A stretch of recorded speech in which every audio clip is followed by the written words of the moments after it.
Good evening, guys. Welcome. So a little bit about Coastal Impact. It's an NGO which was established in 2009, primarily for marine conservation education and research.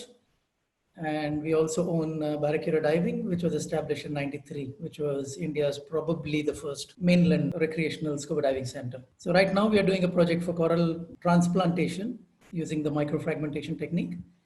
And we also have the eDNA program on the back burner because we're waiting for funding, etc. for that. Starting next week, most likely we're going to be starting a marine conservation awareness presentation, which we are trying to hold for anybody and everybody who's interested in joining us as presenters. So I will be doing a presentation program for the future presenters, which will also be recorded. And then anybody who's interested in doing the same presentation in their local areas online, you can go ahead and sign up for that. You'll find all our completed webinars. We've done quite a few webinars. So all those will be online on YouTube, and links will be posted at our website, on the WhatsApp group, and on Facebook as well as Instagram. So please do catch up if you have time. We are very grateful to SSI for having given us this platform for showcasing all the webinars that we're doing. They have a lot of conservation-based programs, which are not necessarily only for divers.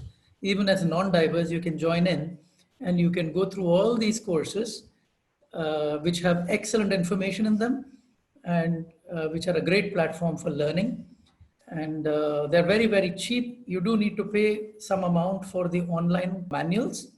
So once you make the payment at divessi.com, and then they'll enable the whole thing. And if you're really keen, then you can do the full bundle of all 6 programs at a much discounted rate. Do have a look at divessi.com and sign up. And if you want to affiliate with the dive center, you can do that with barracudadiving.com if you wish, or with any other dive center of your choice. If you have any questions, please do get in touch with us. In the upcoming webinars that we have in July, we are coming up with diving with dolphins. And it's a talk by Mihir Sule, who's a PhD student on dolphin behavior. After that, we do have another presentation sometime in the 3rd week of August, which is going to be on sea snakes by Dr. Aaron Lobo. And then on 30th of August, we will be having International Whale Shark Day. It's a talk by Digant Desai, my partner in our travel business, Scuba Centric. Let me now talk a little bit about Devanshi. I met her in 2017 in the town of Murdeshwar, when this little girl walked up and came to meet me, and she said, I would like to do some projects with you guys. At that time, Coastal Impact landed this prestigious project of Global Finprint, which was global study of sharks and rays. And Devanshi, of course, was very interested in sharks and rays. So she is actually studying at Florida International University. She is working with genetic tools on elasmobranch fisheries, trade and conservation. For her research, she is investigating the role of shark meat as a driver of the shark fishery in Belize. Belize, if you guys don't know, is the 2nd largest reef system in the world after the Great Barrier Reef. And it is absolutely awesome diving there. Her interest lies in studying heavy metal accumulation and toxicity in shark's tissues to inform consumption practices and global trade dynamics in shark meat. Her talk is going to be an introduction to science for shark conservation and in debunking common myths about these fabulous, mysterious fish. Thanks so much, Venkat. Thanks for that introduction. Thank you for giving me this platform to be able to talk about something that I'm really passionate about and low-key obsessed with. And thanks for everyone who's tuned in today to be spending that Tuesday evening kind of listening to me talk. And just a disclaimer before we start, the title of the talk said swimming with sharks, and it's a little misleading because I've honestly spent more time like elbow deep in shark guts and dead sharks than I have with live swimming with sharks. But what I am going to talk about today is to begin with just clarify some of the common misconceptions surrounding this species. And then I want to take a moment to actually talk about the kind of science that is being conducted globally to inform shark conservation conservation and management, and give you some examples of case studies that have successfully translated this science into conservation outcomes. When I say sharks, I think usually the first kind of image that comes up for a lot of people is this. So slender, torpedo-shaped body, paired fins, and that sort of characteristic dorsal fin, and probably like the jaws core playing in the background. But before we even start talking about this species, on a more fundamental note, what I do want to clarify is that this group of animals, they are definitely not mammals, they are not amphibians, they're also not reptiles, so they are fish. And my question then is, how are they different from any other fish? How are they different from the rohu or the tilapia or the snapper on your plate? And the answer to that question is that it lies in the structure of their skeleton. So their skeletons are actually made up of something that's called cartilage. And cartilage is the hard and flexible material that makes up our nose and ears. So it's durable, it's flexible, and it's also much lighter than bones. So the question then arises, do all cartilaginous fish look like this? And the answer to that is no, they don't. And we have their flatter cousins, which are called rays. And for a lot of people, they identify rays with this image of this gentle giant gliding through the water column, which is the manta ray. And while that is also a species of rays, there are so many other different kinds of ray species that exist. And that includes stingrays, electric rays, butterfly rays, eagle rays. So if for anyone who's watched it, it's the teacher who takes everyone out in Finding Nemo. So that's an eagle ray. So there's even within the sort of order of cartilaginous fish that comprises of rays, there's a lot of diversity. Has anyone ever seen this weird looking creature? And these guys, which kind of looks like a shark sectioned into half, even though morphologically they look much more similar to true sharks, they're actually closer relatives of rays. And this sort of order of cartilaginous fish comprises of skates, guitarfish, and wedgefish.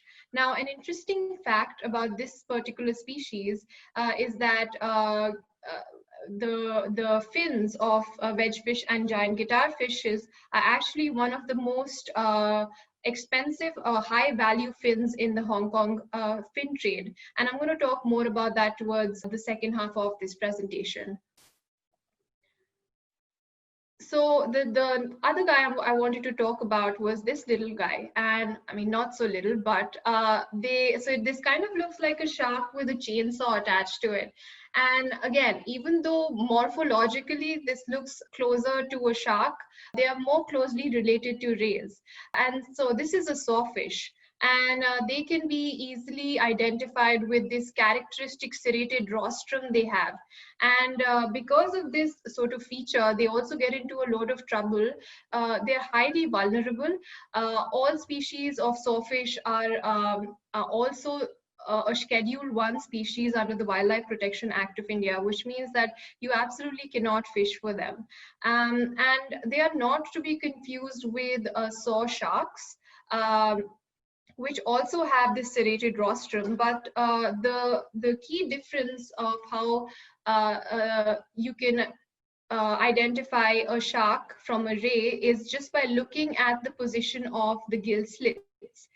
In all the rays, the gill slits are going to be on the ventral side or the underside, whereas in sharks, those gill slits are going to be towards the side of the body. And as you can see, clearly you cannot see any gill slits here. So it is a sawfish and not a saw shark. And the last guys I want to talk about in this group of cartilaginous fish are these guys. So this is actually a plow-nosed chimera. Now, chimeras are thought to be among the oldest group of fish that are actually living today. And their ancestry can be traced back actually to 4,000 million years. So they are pretty old. And it's this fused upper jaw that they have that kind of gives them this sort of odd looking appearance, but I think they're pretty cute. So these guys, they are harvested. They're mostly deep sea species. So you find them from 200 meters onwards up until 3,000 meters. And so you have a deep sea fishery that actually harvests these species. And in countries like India and Oman, they're harvested for their liver oil, but in places like Australia and New Zealand, they're actually harvested for their whitefish fillets. So another interesting fact is that, as you can see, their pectoral fins, which are these fins, so they actually use these pectoral fins like rays do in order to swim, as opposed to their caudal fins, which true sharks use. So the point I'm trying to make by showing you all of these different orders of cartilaginous fish is to say that this group of fish is highly, highly diverse and complex. And they've had a lot of time to achieve this sort of diversity. Now, this is the Chondrichthyan tree of life. The origin of Chondrichthyans can be traced back to almost 450 million years. So that means that they've predated dinosaurs, they've survived all the mass extinction events, and they've managed to adapt really well to a wide variety of environments. So chondrichthyans, or cartilaginous fish, are by far the most evolutionary distinct of all major radiations of jawed vertebrates. Now, what do I mean by that? It means that an average species in this chondrichthyan tree of life, it has, or it embodies 26 million years of unique evolutionary history. So losing any one species, you're losing all of that information, that evolutionary information with that species. So that makes it even more important to sort of prioritize the conservation of their richness, their endemism, and their evolutionary distinctness.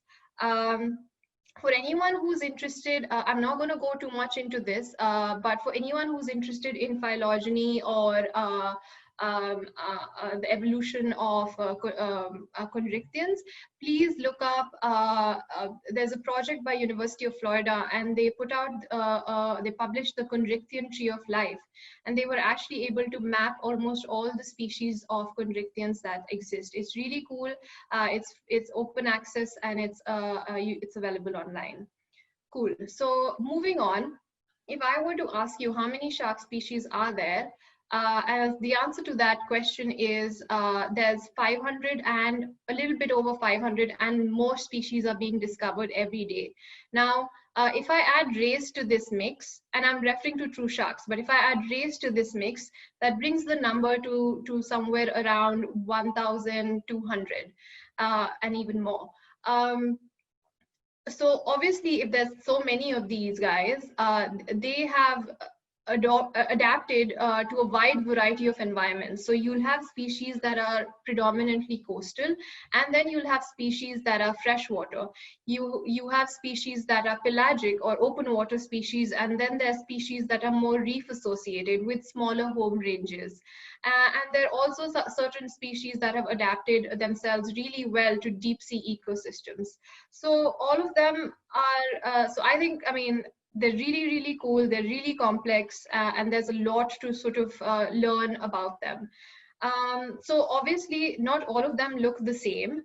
You have some really big guys eating on some really tiny things. So this is the largest fish in the sea, and that's a whale shark.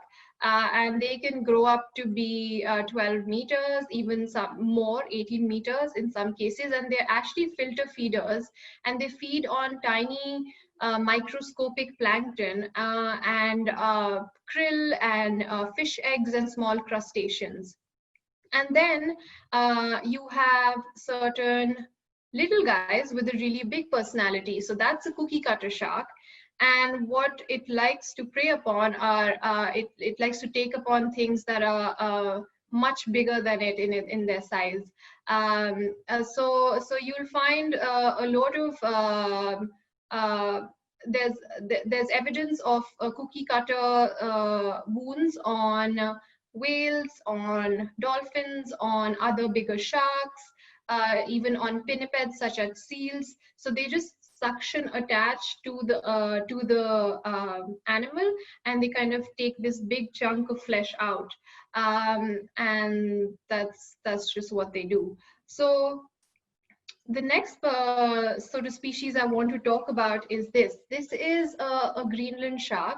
It's a very slow growing, slow moving shark. Usually it's a solitary species found in the North Atlantic. So it's found in subarctic waters, and they take a really long time to reach maturity. So almost as there is evidence that it takes them 150 years to actually reach maturity. And what's interesting, a sort of characteristic feature about them is this. So they have this parasite. It's actually a copepod that's attached to their eye lenses, which kind of virtually renders them blind. They're mostly scavengers, and only recently scientists were actually able to age these animals and sort of get an estimate of how old they are. And so you'd wonder then, how would you age this animal, which is like so hard to come by? And the answer to that is they went to the fishery, they got an animal, and they looked at its eye lens. Now the eye lenses start developing when the shark is still in the womb of the mother shark. And as they are maturing, so kind of a little bit like an onion, they grow layers. So they were able to dissect the layers of this eye lens and get to the very center and get an estimate of how old that animal was. So it's literally it's kind of like a living fossil. Because they can grow to be as old as 400 to 500 years. Now, another species that has been successfully aged recently is this guy. So this is a whale shark. It's a filter feeder, and how researchers were able to actually age this was looking at taking the vertebral column, cutting a cross section of that, and then that cross section actually has alternating bands that are translucent and opaque.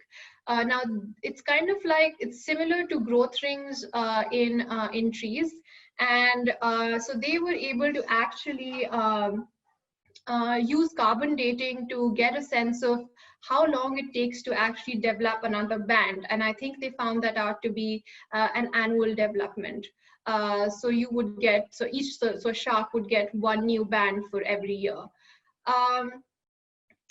So I've predominantly talked about these two species that are known to be mostly solitary. So does that mean that all of the species of elasmobranchs are solitary and socially isolated like we are currently?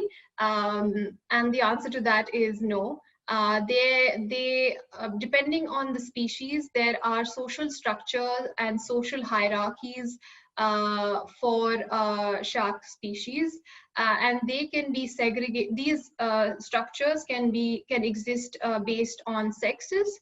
It can exist based on size classes, and a whole different and a whole like bunch of factors. Now I want to give a few examples. As you can see, so this is an aggregation of scalloped hammerheads, and I think this picture is from the Galapagos. Now, we know that sharks have this have the ability to sense electric and magnetic fields, and a lot of seamounts are associated to have geomagnetic anomalies. So it's just a conjecture, but that might be the reason why there are such huge aggregations of these animals around seamounts. Now, another group of species that aggregates are whale sharks. Now, there's documented evidence of whale shark aggregations in the Gulf of Mexico, but those are, and those animals are predominantly young, immature males. Similarly, they've documented pregnant female whale sharks aggregating in Galapagos Islands. Only very recently were they able to identify an aggregation of both mature males and females in the South Atlantic off the coast of St. Helena. So if they are, so that might be a clue into these largely solitary creatures like a whale shark making these large-scale migrations to get to a point or a mating zone where they have the ability to breed. So if they are actually getting together in some instances to breed, how do you sort of identify how do you separate a male shark from a female shark? And you just look at the pelvic region of the shark, and if they have claspers, which are these structures, that's a male shark, and if they just have a cloacal opening, that's a female shark. You can also tell the maturity of an individual by feeling the claspers. So if they're calcified, and by that I just mean if they're hard, it means it's a mature male, and if they are not, then it's an immature male. So usually the males are going to clamp onto the females behind their pectorals and insert their claspers into their cloaca and inseminate them. So which is why there are instances where you find female sharks with sort of these mating scars on the side of their bodies. So once they've had a chance to mate, there are different modes of reproduction that elasmobranch, or in this case, true sharks, follow. And I'm going to talk briefly about all of them. So the first kind of mode of reproduction that they have is live birth, and it's kind of the baby. So it essentially means that the baby is developing inside the mother. It receives all the nutrients that it needs through an umbilical cord, and even though it's being nurtured inside the mother, once the baby is out, there's no really parental care for these species. So some example of species that are viviparous or give live birth are bull sharks, lemon sharks, and it's been so in terms of the period of gestation, so how long are they pregnant, that depends from species to species. So you have great whites, which have pregnancies of 11 months, and then you have frilled sharks, which have pregnancies of 3.5 years. So pregnancies are not easy, not even in the elasmobranch world. So the other kind of mode of reproduction that exists is oviparous, or egg laying. So this is something it's an egg case. So the female shark, or the mother shark, is going to lay an egg case. Now it's got a leathery texture. They usually have these tendrils or like a sticky mucus that kind of helps them attach to a substrate, and within this egg case are all the nutrients that this developing embryo needs. And it takes anywhere from 6 to 9 months after they've been laid for the pup to emerge. Some species that are egg laying are zebra sharks, horn sharks, and usually you're able to also identify what species it is by looking at these egg cases. And then the third kind of reproductive mode is somewhere in the middle, and it's called ovoviviparity, which means that the female is actually carrying these eggs in like a little, in a thin membrane inside her, and then the eggs hatch inside the body. Once the live pups are born inside, they sometimes eat the other unfertilized eggs, so which is known as OTHE, and sometimes there are some cases in some species like sand tiger sharks, they are known to actually eat unhatched siblings. So it's kind of like, so it's an example of intrauterine cannibalism. So it's kind of like survival of the fittest right in the womb. And then you have examples of something that's what was initially thought to be parthenogenesis. So parthenogenesis essentially means that the mother shark has duplicated her genetic material and made an identical copy of herself. While that mode of reproduction exists in sharks, recently there was more evidence to show another interesting mode that was happening, and that so this is a brown banded bamboo shark, and it was actually in an aquarium in California, I think, and this female, she was isolated from the males for almost 4 years, but she was still producing viable offsprings that became that turned into for like pups. So what they figured was that it was probably her duplicating her genetic material. But when they did genetics on the pups, they found that it was not just her genetic material, but someone else's contribution as well. So the other conclusion that they made from that was that these species have the ability to store sperm. Now, another example of this sort of process of sperm storage has also been documented in whale sharks. So there was this pregnant female that was caught off the coast of Taiwan in 1995, and when they dissected her, they found that they found embryos in various stages of development. So there were embryos that were as small as 42 centimeters, and then there were embryos that were free swimming in her womb. So it was an indication that that species had the ability to store sperm within her oviducts, and then to sort of use it as a reproductive insurance policy of sorts, in the odd case that she is never to come across a male through the course of her lifetime. So now that we know about a little bit about their biology, why are sharks really important? And there's a twofold answer to that, and the ecological argument to that is that sharks play a very important regulatory role in marine communities. Now, for a lot of these species, they are apex predators, so they occupy sort of top positions in marine food webs and food chains. Which means that they have an effect on the lower trophic levels. So for example,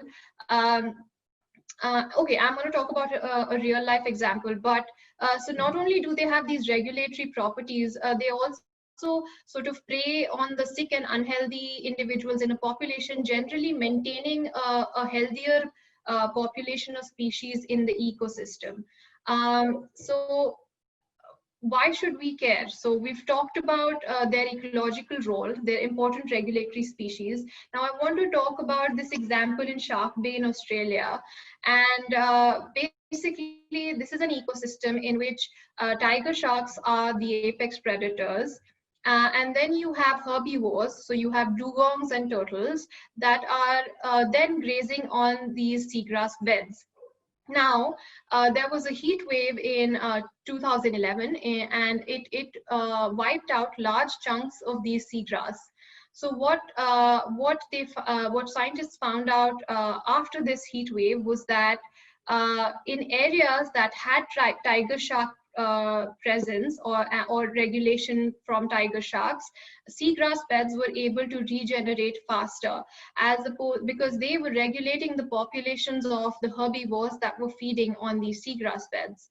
And this has important sort of implications in the face of issues such as climate change, because we know that seagrasses sequester carbon dioxide, and they are big stores of carbon. So if we lose these sort of stores and they don't bounce back as well as they're supposed to, or they're able to, then it could be a bit of a problem. Now, for a lot of people, the ecological argument is not enough. So there is an economic argument to it, and that is that the sort of, if you were to put a value to a life, the amount of money that you would an economy would make of a life shark through the course of its lifetime is much more as compared to harvesting it for all its product. in products, including the fins, meat, etc. And this argument is what has been used in by conservationists in places like Bahamas and Maldives, where they're able to successfully build shark ecotourism programs and actually use these species as a way of sustaining the economy. So for a lot of people, this is the kind of image that pops up when they talk about what sharks do and what sharks are. And negative sort of media perception of sharks has proliferated their image as these lean, mean killing machines with a thirst for human blood. And this image is very far from the truth. And we've more recently, we've had sort of new things coming into the picture, and science, being added to the mix with some programs like Shark Week. But by and large, the kind of image that continues to persist is this. To be fair, Jaws was also my one of my first introductions to sharks, and it kind of left me, instead of fear, it kind of left me with questions, because I wanted to know, why are they being portrayed how they're being portrayed? Like, why do dolphins get a friendly image and sharks get Deep Blue Sea and Sharknado? So the reality and the statistics are completely different. You're more likely to actually die by, I think I found this really ridiculous, a toppling vending machine or a falling coconut than a shark attack. And these are the actual statistics, and the reality is far from it. The reality is this: sharks are not invincible. Sharks are, shark populations around the world are sort of being decimated at a rate that is far greater than they're able to replenish themselves. And every year, about 100 million sharks are taken from the ocean for a variety of their products. And I'm going to talk about what are these products. So we all know that there is the most common and the most famous product that gets harvested from a shark is its fin. And this demand is driven to a very large, predominantly by the Southeast Asian market. But there are more products that are driving this demand, and sharks are also harvested for their meat. Sharks are also harvested for their liver oil, and sometimes even skin is used as chick feed. So meat, the demand for meat is like on a global scale, driven by South American countries, in particular Brazil, which is the largest importer of shark meat and shark meat products, and also a lot of European nations. Now, these things here are actually, if I talk about rays, so out of rays, of what are the parts that are harvested, it is actually their gill rakers. And because they've somehow found a way to justify that these gill rakers have these magical properties that can cure infertility and all sorts of things in Oriental medicine. And so I'm going to talk about a little bit about this demand. And like I mentioned, shark fins are predominantly, being harvested for their demand in Southeast Asian markets. And the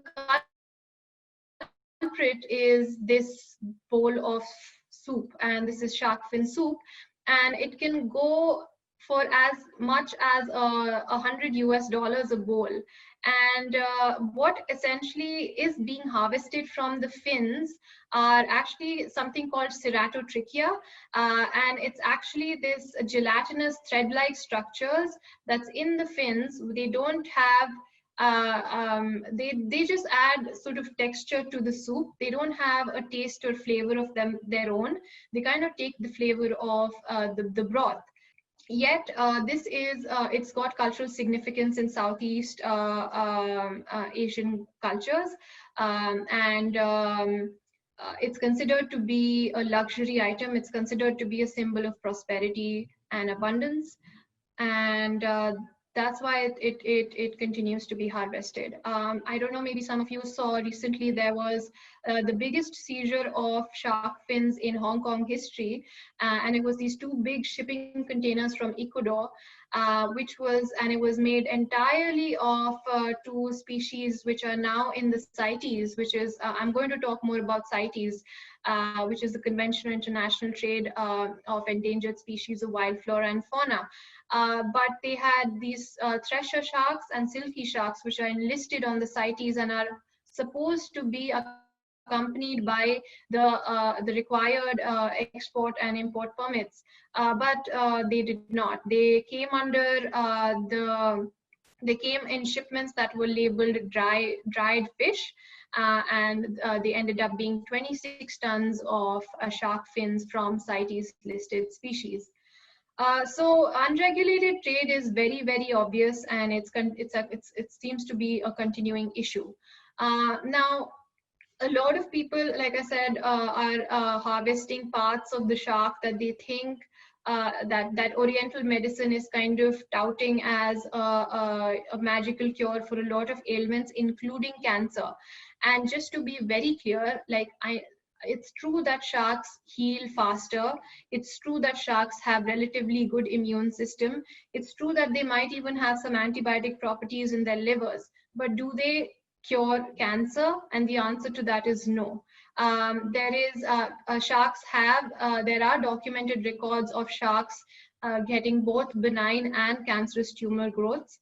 So that's just completely not true. So if they're like any other fish, why does it matter? And it matters because they're not like any other fish. They have certain life history characteristics that make them more vulnerable to overexploitation. So they take longer to reach maturity. When they do reach maturity, their gestation periods or their pregnancies are much longer. And when they do have babies, sometimes their litter sizes are very small. But is this true for all species of sharks? No. There are certain species that are small bodied, that are more productive, that have more pups and can be harvested in a way that is sustainable, provided the fishery is regulated and researched upon. So what are the sort of key issues that are affecting shark fisheries on a global level? And shark fisheries around the world, this is a question then, is there anywhere where shark fisheries are sustainable? And the answer is that it's highly skewed towards developed countries. And the reason is that because they have access to a lot of resources, including time, money, expertise that a lot of developing nations do not have access to. But even so, there continues to be an extreme amount of pressure on these species because of IUU fishing, because of an expanding market for domestic and international products. And not much information about these supply chains. Plus, there's an additional pressure from incidental capture or bycatch. And in countries where there are laws and regulations, there's often not enough capacity to enforce and manage them. And in general, there's a bit of a mismatch and a lack of coordination, not just between organizations and government agencies in nations or between nations, but also data sharing with stakeholders, data sharing, a general outreach and awareness component that should exist to sort of inform the consumer about what is on their plate. Now that I've given you a quick primer on what the ecology of sharks is, I'd like to move on to actually giving you an insight into the kind of work that we do. And This is largely what my mom thinks I do. I've literally not been diving for the last 2.5 years. And this is what a lot of us spend a lot of our time actually doing. Um, so I'm going to start with the most exciting, I think largely a lot of people know about the telemetry and shark tagging, and it's really cool because you get to see the animal, you get to be, hanging off the side of a boat, looking at this the giant thing, and it was an exciting time for me when I tagged my first shark. And shark tagging is a great way to get really fine scale resolution, fine scale information about ecology, about the biology, about the behavior, not just of a species, but even of particular individuals. And there's a lot of depending on the kind of data you want to collect. Excuse me. Depending on the kind of data you want to collect, you're going to use, there are different kinds of tags that are available. And so I'm going to do a quick crash course on the kind of tags and what each of them can be used for. So there's something called roto tags or cattle tags, which look like this, which is just, it's got an ID number, and it's used for mark recapture studies. So what does that mean? It means you set your fishing line, you catch a shark, you put this tag onto that shark, you take all the measurements you want to take. So that includes total length of the shark. You want to take a genetic sample for species identification. You want to check whether it's a male or a female, and then you let the shark go. And then when you set a line again, if you were to capture the same individual again, you're able to retake those measurements. So this kind of information can be useful in giving you information about growth rates, and if done over a substantial period of time, it can give you an insight into the health of the population and that species. So that's one kind. The next kind of tags are acoustic tags. So this is something that's called, so they are basically transmitters. So this is what you call a transmitter, and this is what gets surgically implanted into the shark or the ray. And this is what is called the receiver. And you can place the receiver based on your study design wherever you want it. Now, these receivers have a radius, a detection radius. It's variable, but it could be 500 meters to a kilometer. And every time the tagged shark, it comes into the detection radius of these receivers, it's going to ping. So you know at what time date that particular individual was in that area. So this kind of and acoustic tags can be used for long-term deployments as long as 10 years. So they can really give you sort of long-term data sets and give you an insight into on a smaller scale, like the home ranges of animals with smaller home ranges. The next kind of tag, which are the most expensive kind of tags, are satellite tags. And satellite tags essentially, and so I'm going to talk about two of them. So this is a spot tag, and this is a PSAT. So it's a pop-up satellite archival tag, and this is a smart position or temperature transmitting tag. Now with spot tags, what needs to happen is, in order for it to emit a signal to the satellite array, the animal, this thing needs to surface out of the water. So usually you need a big enough animal with a big enough dorsal fin to put the spot tag on. So each time the animal surfaces, it sends the information to the satellite array about the position and the movement of this animal. So it's kind of like you can actually track the actual or as close to the actual movement of the animal as long as it's surfacing. The PSAT tags are pre-programmed tags that are used that will pop off of the animal at a predetermined time. Now, in addition to position, they collect a variety. They can collect a variety of information, and that involves parameters such as temperature, depth, light intensity, and they simultaneously transmit low volume data to satellites once it's popped off, and if you are able to actually retrieve the whole package, then you can download the entire data set. So basically, depending on the kind of data set that you're looking to have and the kind of question you're looking to address, you're going to use a tag based on that. So while telemetry gives us so much insight into these animals and has been traditionally used to guide shark science, I want to stress today on what other kinds of science has been developed to successfully guide shark conservation and management. So today I'm going to be talking about projects that are being conducted or were conducted by people in our lab, and our lab predominantly focuses on using genetic tools to answer these questions. So to begin with, what can you do with a GoPro and a bag of really oily fish? You can set up a photo opportunity for elasmobranchs. That's exactly what BRUVs are. So BRUVs are baited remote underwater video surveys, and these were developed as a protocol under the Global Finprint project, which was essentially a project that did a global survey of reefs to get an estimate of elasmobranch biodiversity.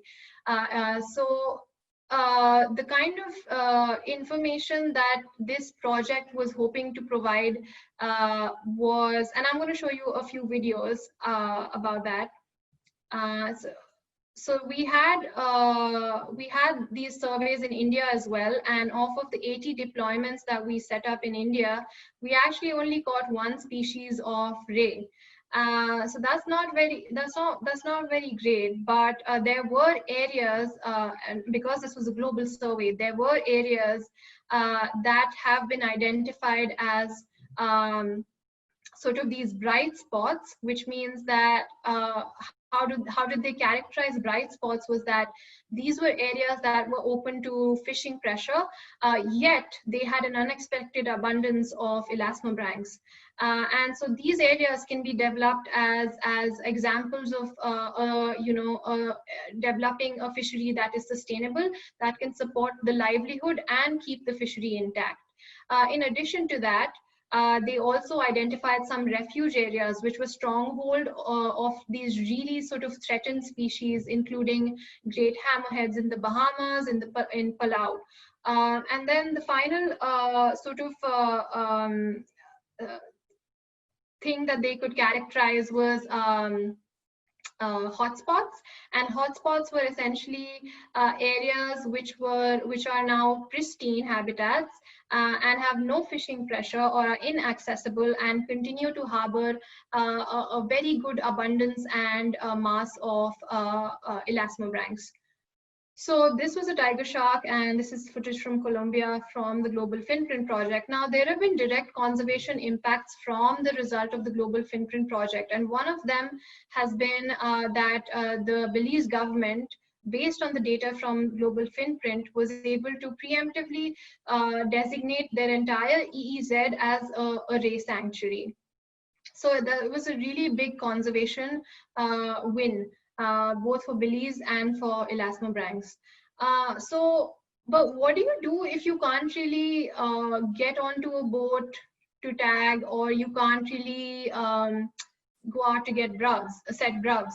And this was a very interesting question that was answered by another graduate student in the lab. And what she did was that she validated a low-cost method that developing nations can use to actually fill critical information gaps about the shark fishery, including setting baselines, species-specific baselines, which can lead to science-based management decisions. And how she did that was, so one of the prerequisite conditions of in Belize for the Belize Fisheries Department to renew shark fishing license is that all fishermen need to turn in the anal fins from their catch.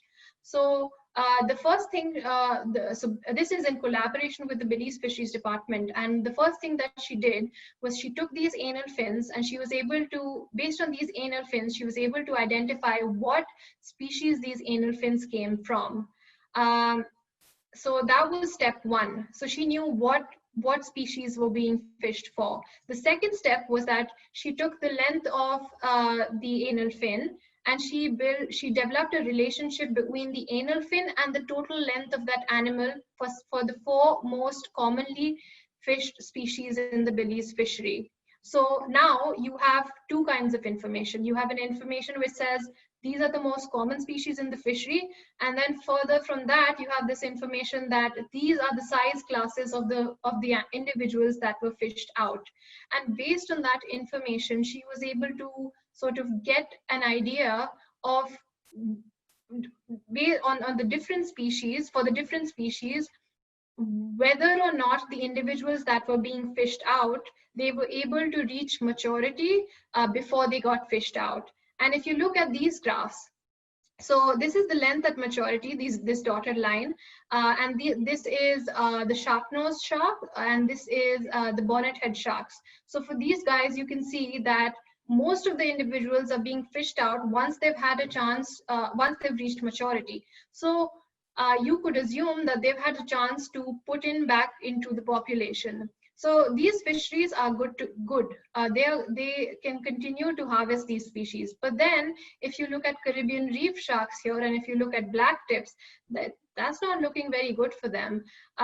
They are mostly harvesting individuals even before they have had a chance to mature or have a chance to reproduce.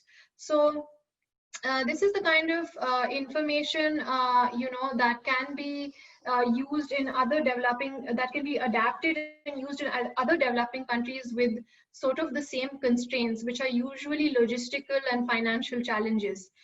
Now, what do you do if you don't even know, if you have no idea whether or not that animal exists in that vicinity? And that's when you rely on the wizardry that is environmental DNA. And so what is it? So all living organisms, regardless of their size or their ecology, they leave traces of DNA in the environment, including us. So this can be in the form of skin, feces, urine, mucus, and an X number of things. And this DNA can be released into the environment, can be detected in the environment. So environmental DNA refers to the DNA that can be extracted from these environmental samples. So what can environmental DNA be used for? It can be used to detect a target species. So if you want to know whether or not oceanic white tips are present in this particular study site. So it's a much sort of quicker and cheaper shark tracking tool of sorts. So before you even get to a point where you want to conserve a species, you have to know whether or not it's present there. The other thing you can do is, instead of a particular target species, you can also look at a target taxonomical group. So it will then detect all the species in that particular taxonomical group. And it's a good sort of a monitoring tool for which is much cheaper and quicker. And then you can also estimate the relative abundance of a species in an environment. So you are able to say whether or not, so you're able to say, for example, in region X, there's some abundance of black tips, and region Y, which is about 100 or 60 meters away, there is a different abundance of black tips. So you're able to sort of make a heat map of sorts and get an idea of species abundances. Now, there's obviously advantages to this. It's non-invasive, so you don't really have to do surgeries, you don't have to tag, you don't have to kill. It's cost effective and it's highly accurate. It's got it picks up even the rare species, so something that you are very unlikely to sort of chance upon in using traditional surveying techniques. You are able to pick it with eDNA, and it can also be used as an early warning detection system for invasive species.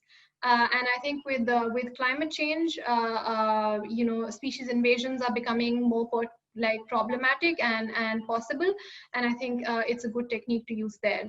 Now there are certain limitations. It's contamination is one.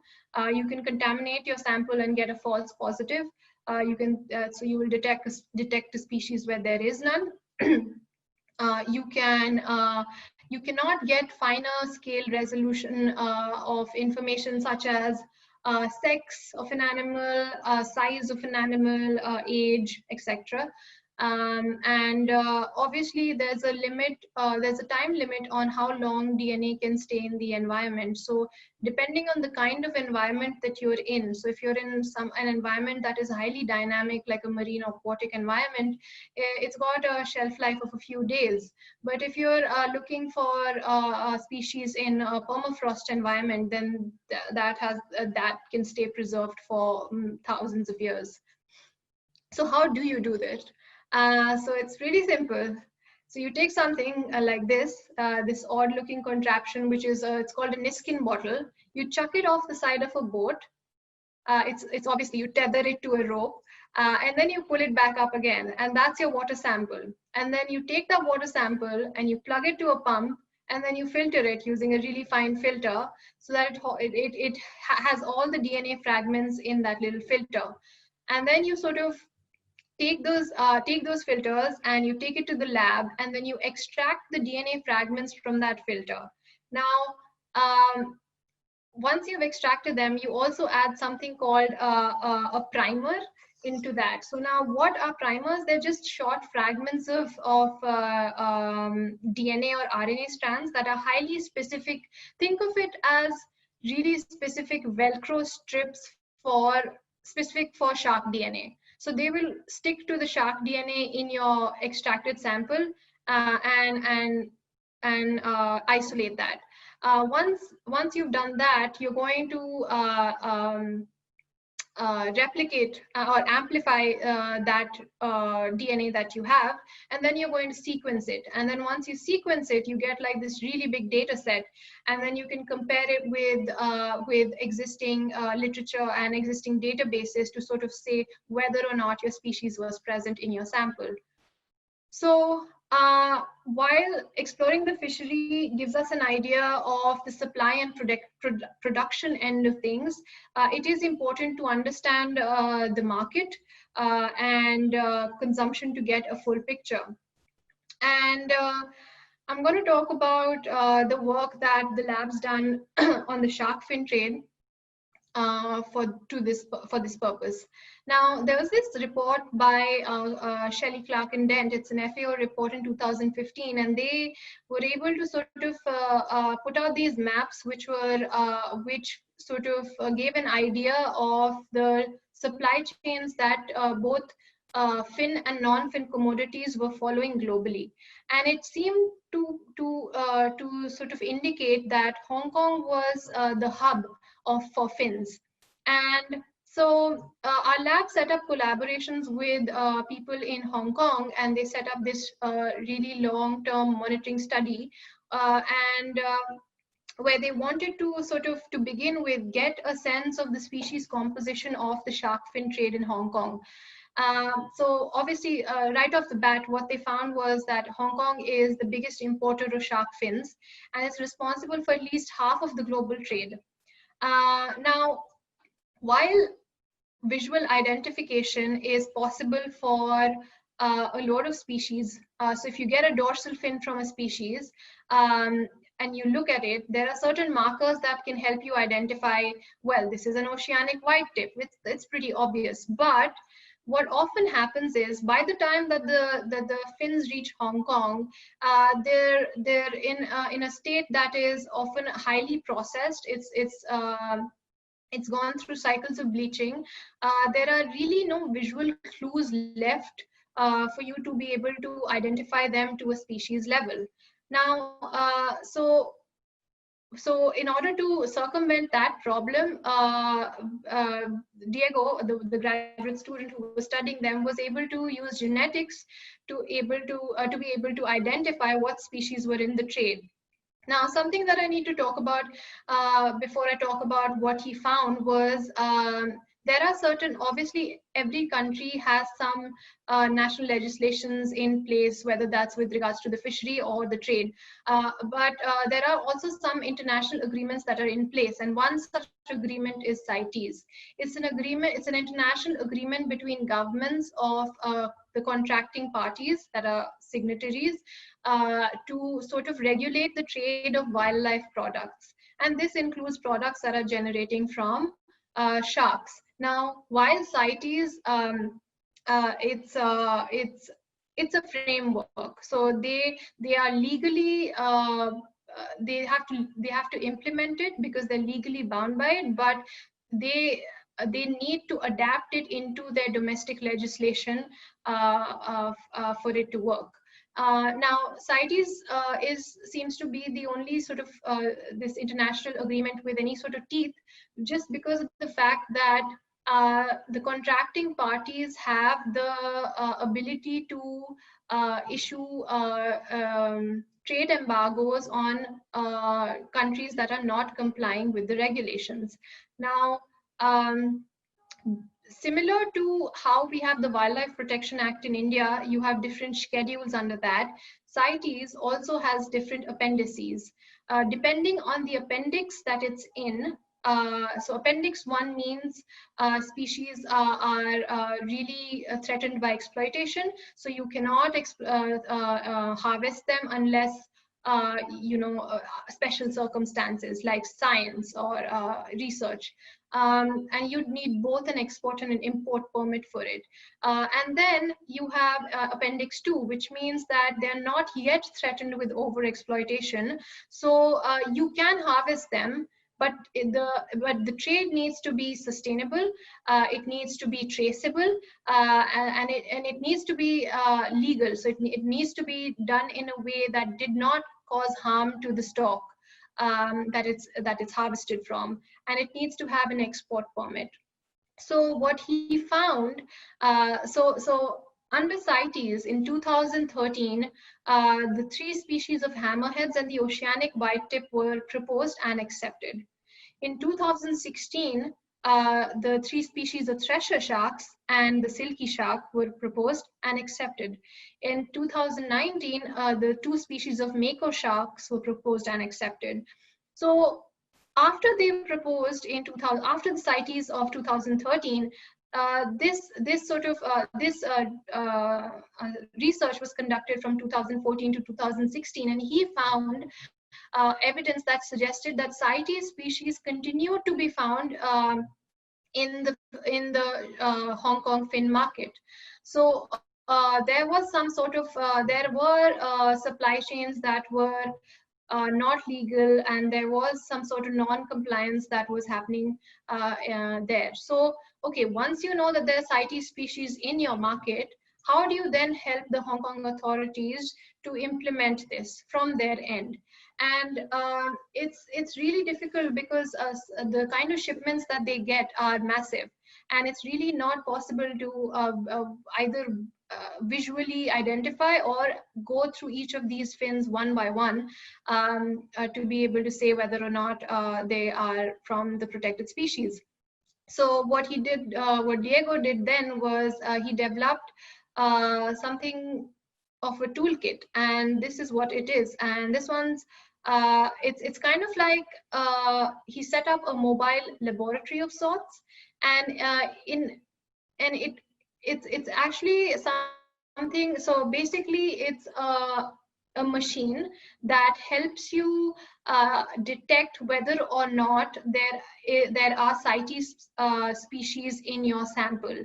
So the advantage of this is forensic analysis and genetic identification usually takes a really long time, and at the ports you do not have the liberty to detain consignments for over 24 hours. So you need need enough evidence within those 24 hours to be able to say whether or not this is a protected species. So this tool then helps to answer just that question. It's quick, so it takes it takes 4 hours. It gives you reliable results, and it's cost efficient. So it's about 80 rupees a sample. And this is, and all it needs is a power outlet. So how it works is that if there are certain primers that have been designed for the CITES species, and if those species are in your sample, that is going to show up in your resulting graph, which is going to look something like this. So this is the identification threshold. So if it's a detected CITES species, anything above this threshold is a CITES species. So if you detected it, that means there is a CITES species in your specimen, and all of these are non-detections. That means they were not CITES species. So now that you know that there are protected species in your market, how can you bring about a behavior change in your consumer base? So how can you increase the awareness with regards to the health implications of consumption of shark fin? And in order to answer that question, one of our students, Laura, she analyzed dried fins from Hong Kong and China to test for certain heavy metals, and she was looking at total mercury, methyl mercury, and arsenic levels from 9 of the most common species in the shark fin trade. Now, there are already existing food advisories for shark meat for children and pregnant women to not consume them because they can have effects on central nervous system or affect fetal development. There are no such advisories that are specific to fins. So because of their lifespan and their dietary characteristics, elasmobranchs or sharks are able to accumulate and in some cases also biomagnify toxic metals such as mercury and methyl mercury. So so once she processed these samples from these species, the results indicated that for all the species in the fin trade, the levels of total mercury were above the permissible weekly intake limits. Whether that was said by the Hong Kong Center for Food and Safety or whether that was the US EPA limits.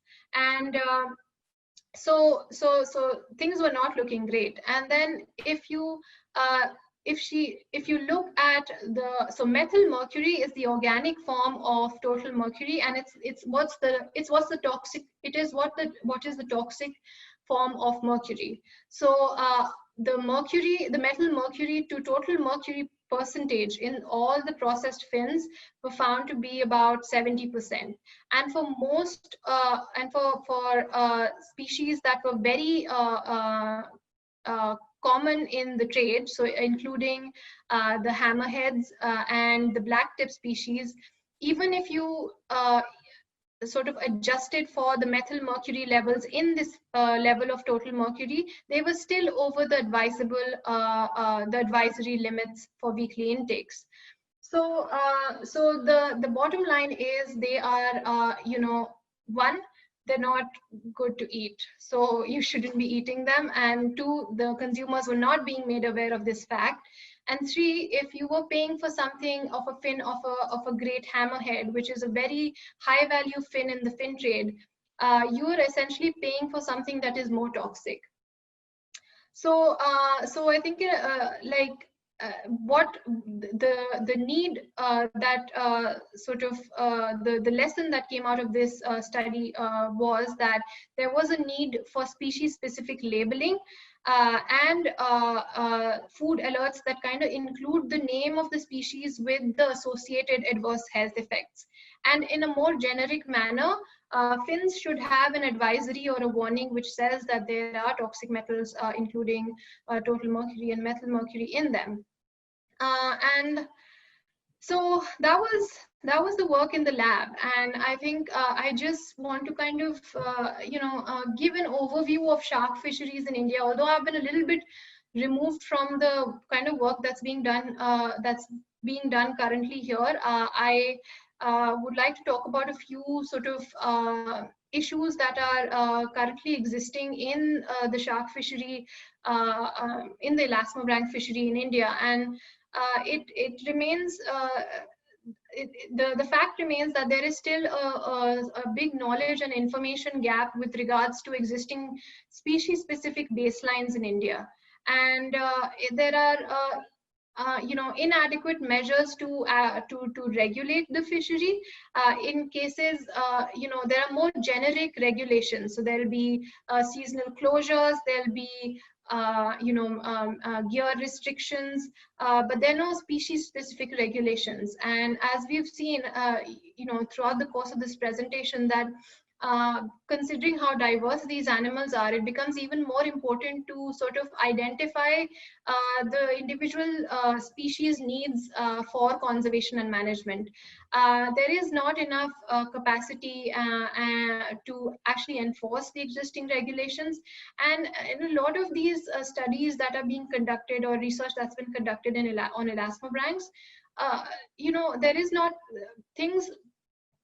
Things are sort of often viewed in silos, and if you're looking at if you're looking to conserve a species, you cannot just look at the biology or the ecology of the species. You need to take into consideration the livelihood aspect of it, especially in a fishery like India, which depends so much on elasmobranchs for their livelihoods. And so it's really important to sort of take the socioeconomic factors into consideration while making these management decisions, and making sure that the stakeholders are on board with your decisions to be able to effectively implement them.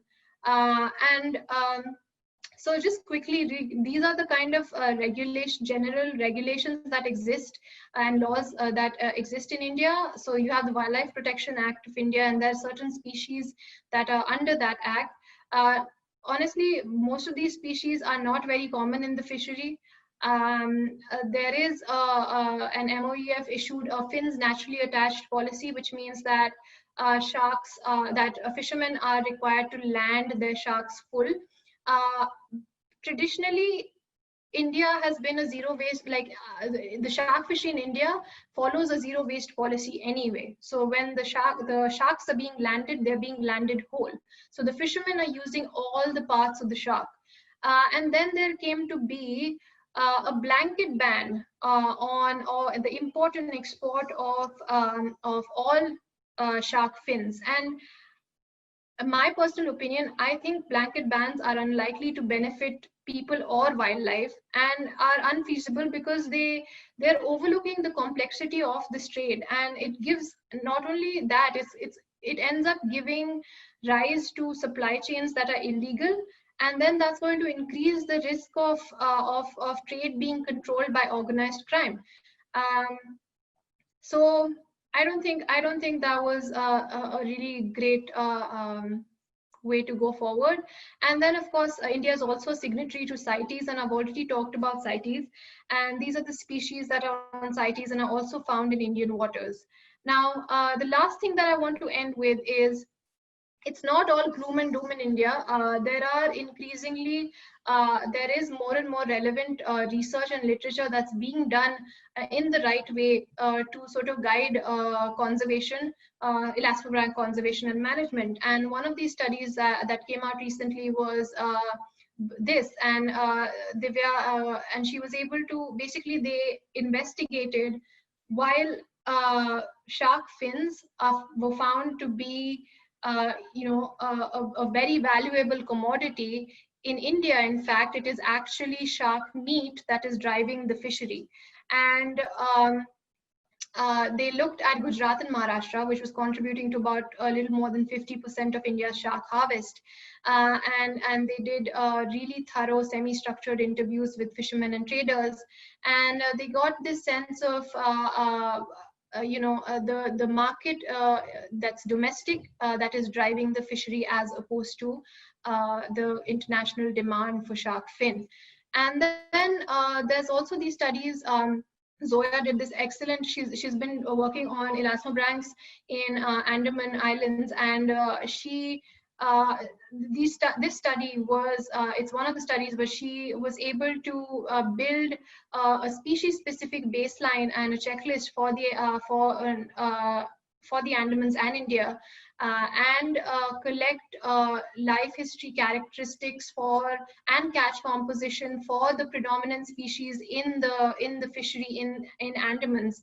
And I think that's the kind of information that you need to be able to actually have conservation outcomes that are successful. Um, so with that, I just kind of want to finish on this note of what can you as a person do. Of course, if you're in science and if you're a researcher, research, I guess, work on it. But for in a more generic sense, you can be please for a lot of people who consume seafood, you have to be conscious of the seafood that you consume. And a very good resource for this, and we have this specific for India now. We have in season fish, we have know your fish that give you guides for which species are good to eat in what season. And I think that's a great resource to refer to. The second thing is, please support operations or tourism operators that are sustainable. So go for eco operators. And this does not just pertain to sharks. It goes beyond sharks, and it can be for any other species. In India, we have a great example of in Goa, as Terra Conscious is showing how it can be turned into a successful business model to have a sustainable dolphin watching business. And of course, single-use plastics are everyone's enemy. So please be as conscious as you can, and then be an advocate. Talk about these things. Talk about sharks. Talk about sharks with people who want to talk about them, people who don't want to talk about them. Educate yourself, make yourself more aware. Whatever your background is, whatever your skill set is, I'm sure there's a way in which you can contribute towards conservation of the species. And there's a lot of organizations that you can sort of, that can help you guide this process. I think I'm going to leave you guys with this. Oh, so of course, before I finish, I want to thank everyone in the lab for letting me present their work, and obviously being the support system that they are. And I'm going to leave you with the finprint clip.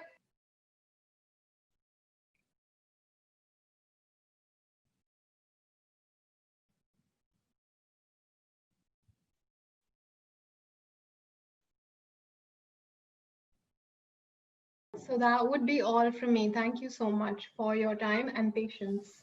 Fantastic presentation, Devanshi. Really, really good. Thank you so much. So we have a whole bunch of questions for you. Yeah. What's the better alternative to blanket ban of the import and export of shark fins? So, of course, I think the first step of that would be to build up the knowledge base, the database that exists for species-specific information. Until we have that sort of resolution of data, we will not be able to sort of say what are the current existing stocks of this particular species in our fishery, which ones are okay to harvest, and at what catch limits you need to set to be able to harvest them sustainably. So the first point would be doing the right kind of research. Can we find the age of sharks by using scales? Tejaswini, I think the literature that I've read, and I actually just chanced upon the aging studies while preparing for this presentation, was using the eye lens and using the vertebral sectioning the vertebra to be able to look at the bands for aging. I am not sure. I know for a fact that you can differentiate between species based on scales, the dermal denticles of sharks, but I do not know if you can age them using scales.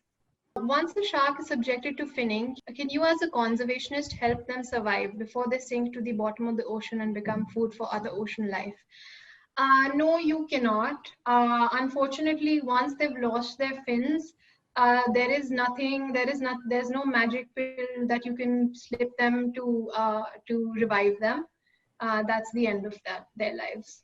Could the technique used for the study of the whale shark, the vertebral sectioning, can be used for Greenland sharks as well?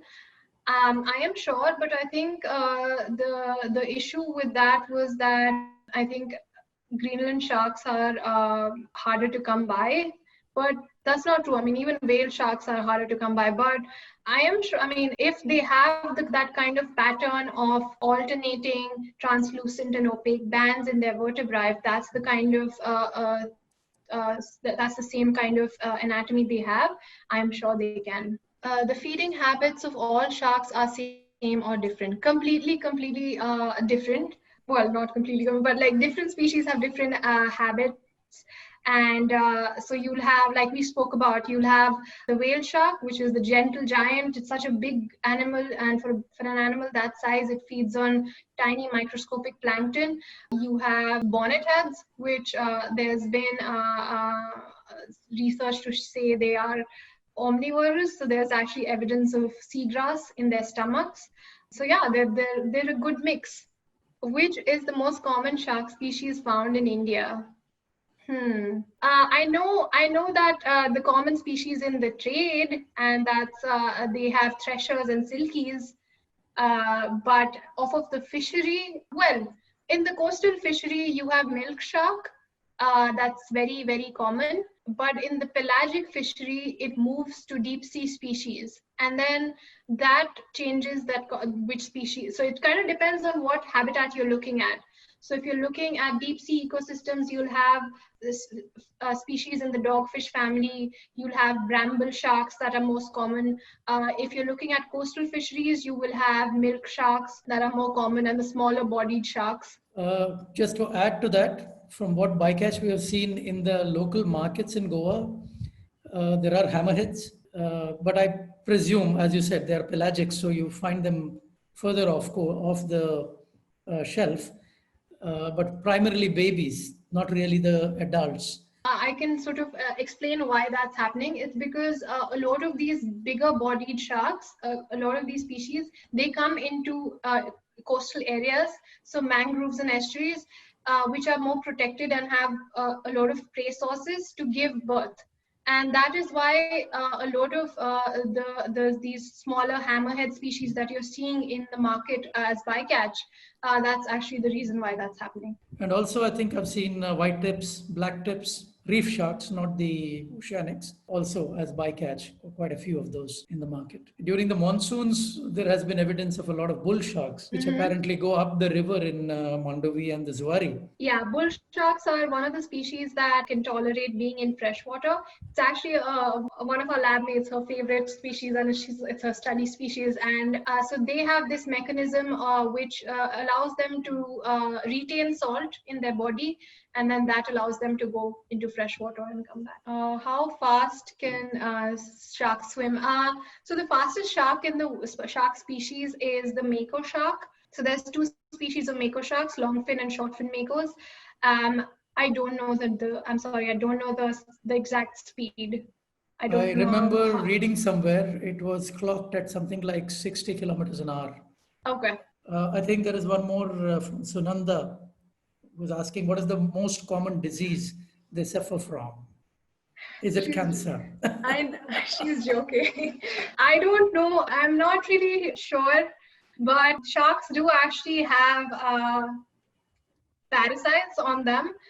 So there you'll often see external parasites, external and internal parasites, and you sometimes can see them sort of stuck onto their skin, and which is why you also there's certain species that breach, including thresher sharks, and one of the reasons that they've thought that they do that is to rid themselves of those external parasites. So maybe that's what's annoying them currently.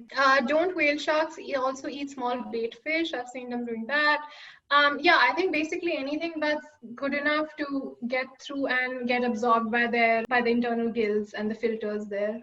This is from Sri Karnashekhar. It says the cookie cutter sharks, apparently near the coasts of England, a shipwreck had happened. there is, it has been, humans have been attacked as they were vibrating the water.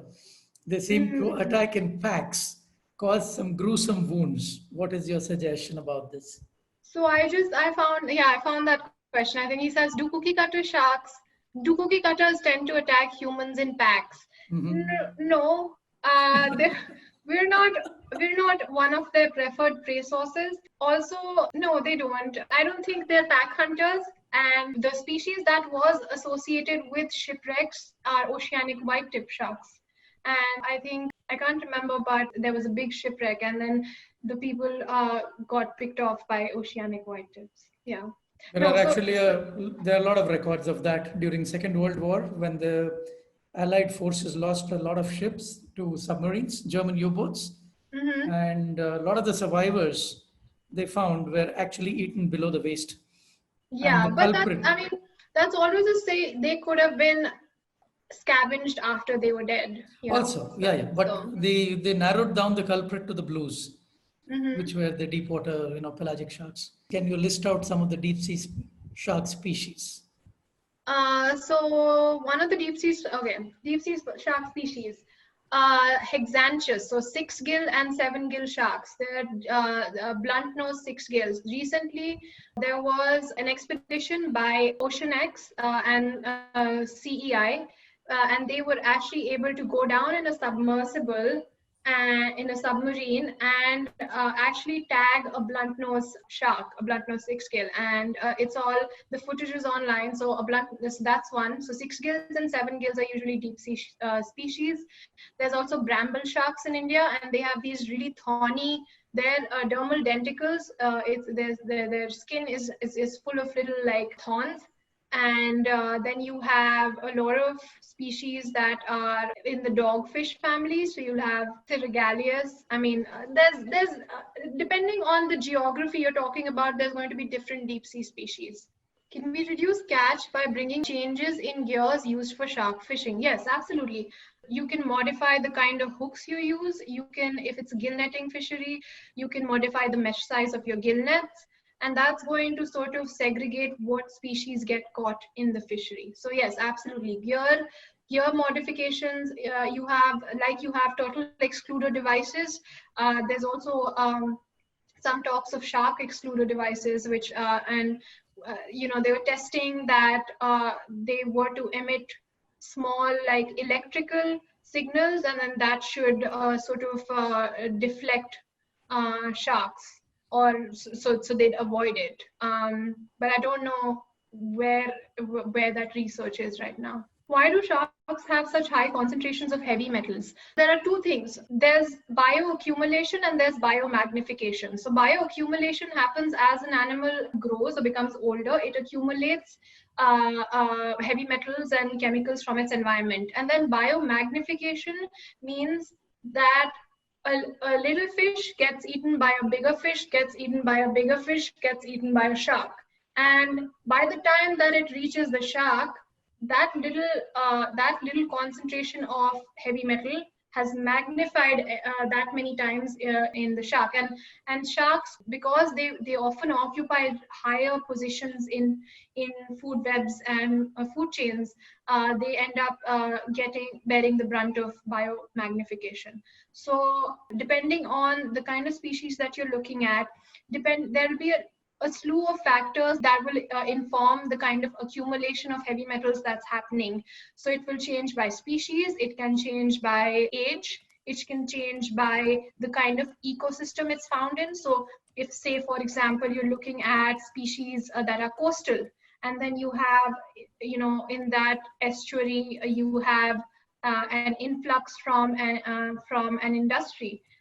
So that little population of sharks is going to then obviously accumulate that much more than a species that is pelagic and much far removed from that point source. Man-eater shark. So we are not on their menus. Oftentimes when shark attacks or shark bites do happen, it's a case of mistaken identity. So they mistake us for a prey source, and their taste as a sense for sharks is not very evolved. So often how they taste something is by taking a little investigatory bite. But for a species like a great white, or an animal that's really big, that investigatory bite is enough to kill you. So they're not out to get you. They're not going to actively seek you. You are really much safer in the ocean than you are standing next to a vending machine. I think we have covered all of them, Devanshi. Thank you so much. It's been amazing. For anyone who has any other questions or would want to, if there's some graduate students who are interested in information, please feel free to email me. All right, guys, thank you so much for attending it and staying the course. I'm sure we all got a lot of information which we didn't know about, and hopefully that makes us more sympathetic towards an animal which most people don't have sympathy for. The only saying we always hear is only good shark is a dead one, which is really not true. I love them, Devanshi loves them, and that's enough proof you have today. Please try and do something to save sharks because they are the apex predators. And if we lose the sharks, which have survived for 450 million years unchanged, it's a very sad reflection on us. And it will affect the entire food chain and the seas and ultimately us. So we really, really, really need to do something to save them. Okay, thank you so much. Thanks, Thank you. Sid. Thanks, SSI. And Devanshi, of course. Thanks a million. No, thank you guys. Thank you so much. And thanks for everyone who joined in.